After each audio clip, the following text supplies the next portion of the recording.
এভাবেই মাটির বিশাল ফাটলের মধ্য দিয়ে দুই ভাগে আলাদা হয়ে যাচ্ছে একটি আস্ত মহাদেশ। অবিশ্বাস্য মনে হলেও প্রকৃতির এক প্রলয়ঙ্করী পরিবর্তনের সাক্ষী হচ্ছে পৃথিবী।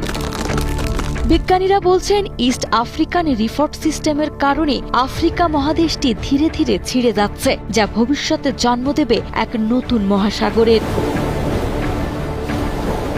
এই ভূতাত্ত্বিক পরিবর্তনের কেন্দ্রে রয়েছে সোমালিয়ান ও নুবিয়ান প্লেট। এই দুটি টেকটনিক প্লেট প্রতি বছর মাত্র কয়েক মিলিলিটার গতিতে একে অপরের থেকে দূরে সরে যাচ্ছে।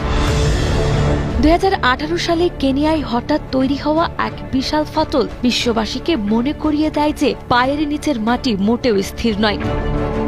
যদিও এই প্রক্রিয়াটি অত্যন্ত ধীর, তবে আগামী 50 লক্ষ থেকে 1 কোটি বছরের মধ্যে আফ্রিকার পূর্ববাহু মূল খণ্ড থেকে বিচ্ছিন্ন হয়ে একটি বিশাল দ্বীপে পরিণত হবে।